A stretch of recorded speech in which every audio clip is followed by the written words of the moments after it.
কিশোরগঞ্জের পাকুন্দিয়ায় ঘটে গেছে এক নিঃসঙ্গ প্রতিজ্ঞার করুণ পরিণতি। 2008 সালে বিএনপি ক্ষমতায় না এলে আর ঘর থেকে বের হবেন না, এই প্রতিজ্ঞা করেছিলেন মোর্শেদ উদ্দিন নামের এক ব্যক্তি। 15 বছর সেই প্রতিজ্ঞা রক্ষা করে অবশেষে 2020 সালে ঘরের মধ্যেই মৃত্যুবরণ করেন তিনি।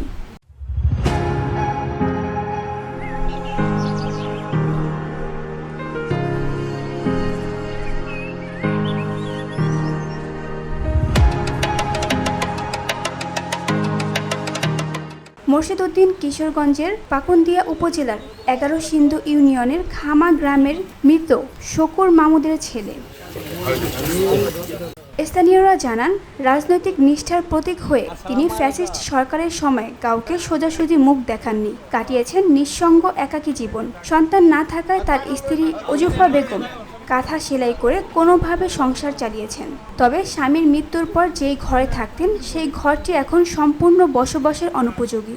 যে আমাদের 11 সিন্ধুর ইউনিয়নের খামা গ্রামের একজন বিএনপির নিবেদিত লোক মুর্শেদ উদ্দিন সাহেব 2008 সালে যখন বাংলাদেশে একটা প্রশাসনের নির্বাচন হয়, সেই নির্বাচনে ফ্যাসিবাদ আওয়ামী লীগ জোর করে ক্ষমতা দখল করে, সেদিন থেকে উনি প্রতিজ্ঞা করে যে যতদিন পর্যন্ত আওয়ামী সরকারের পতন না হবে ততদিন পর্যন্ত উনি ঘর থেকে বাইর হবে না।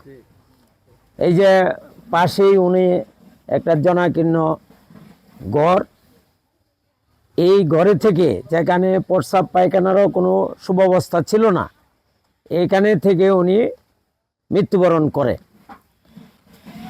এরকম বিএনপির একজন নিবেদিত কর্মী, তার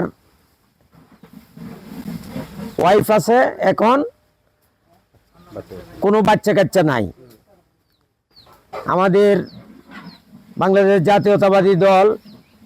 জাতীয়তাবাদী যুবদল কেন্দ্রীয় সংসদের সাবেক কর্মসংস্থান বিষয়ক সম্পাদক, আজকে এরকম বিএনপির একজন নিবেদিত কর্মীর জন্য সে তার নিজ উদ্যোগে একটা পাকা ঘর করে দিচ্ছে, তাকে ধন্যবাদ জানাই। এবং এই রকম কাজ আমরা সকলেই যেন বিএনপি নিবেদিত কর্মী যারা আছে তাদের পাশে থেকে, এইটাই আমাদের তারেক রহমানের বর্তমান নির্দেশনা রয়েছে। এই অবস্থায় 2024 সালের ছাত্র জনতার গণ অভ্যুত্থানের সরকারের পতনের পর এই পরিবারের পাশে দাঁড়ান বাংলাদেশ জাতীয়তাবাদী যুবদলের সাবেক কেন্দ্রীয় কর্মসংস্থান বিষয়ক সম্পাদক খন্দকার আল আশরাফ মামুন। তিনি জানান, মোর্শেদ উদ্দিন ছিলেন দলের একনিষ্ঠ কর্মী। তার স্ত্রী আমার কাছে একটি ঘরের অনুরোধ করেছিলেন। আজ আমি সেই প্রতিশ্রুতি পূরণ করতে এসেছি। ইনশাল্লাহ 1 মাসের মধ্যেই তাকে একটি পাকা ঘর উপহার দিতে পারবো। আমরা এখানে উপস্থিত হয়েছি আমাদের খামা গ্রামের আমাদের বিএনপি নিবেদিত প্রাণকর্মী মুর্শেদ উদ্দিন, যে সবসময় মিছিল মিটিংয়ের আগে থাকতো।